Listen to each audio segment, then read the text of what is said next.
நம்ம குழந்தைங்களா இருக்கும்போது நம்ம பேரண்ட்ஸ் தைரியமாக வெளியே விளையாட அனுப்புனாங்க.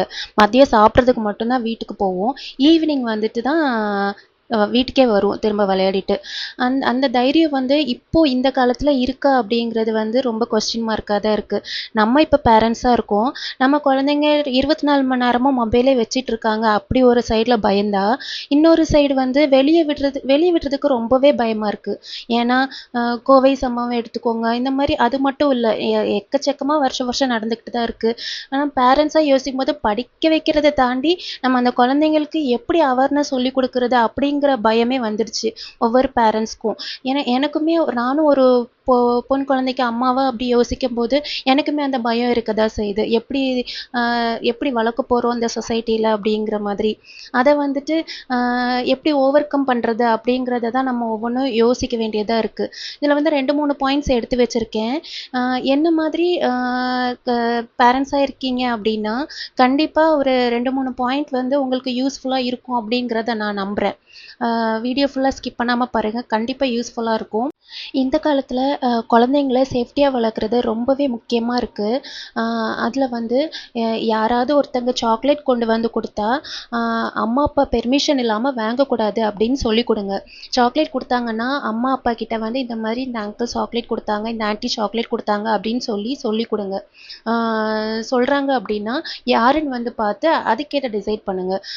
யாராவது சாக்லேட் கொடுத்தாங்கன்னா அம்மா அப்பா இல்லை அப்படின்னா வாங்கக்கூடாது, நோ அப்படின்னு சொல்லி கொடுத்து பழக்குங்க. இது ரொம்ப ரொம்ப இம்பார்ட்டன்ட் பாயிண்ட்.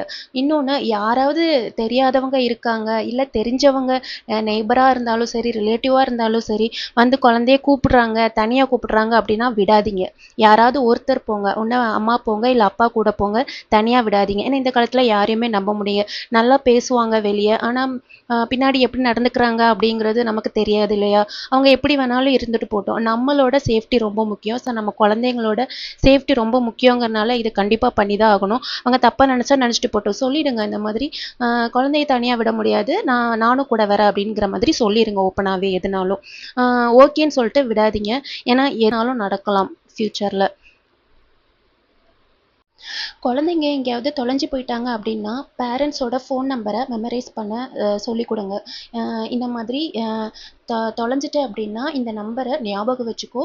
யாராவது கிட்ஸ் வச்சுருக்க ஆன்ட்டிஸ் இல்லைன்னா அங்கிள் கிட்ட போய் நான் அந்த மாதிரி தொலைஞ்சு போயிட்டேன் அப்படின்னு சொல்லிட்டு சொல்லணும் அப்படின்னு சொல்லிக் கொடுங்க. இது ரொம்ப ரொம்ப இம்பார்ட்டன்ட். ஏன்னா நிறைய குழந்தைங்க இந்த மாதிரி நடக்குது. ஸோ இதை சொல்லிக் கொடுங்க.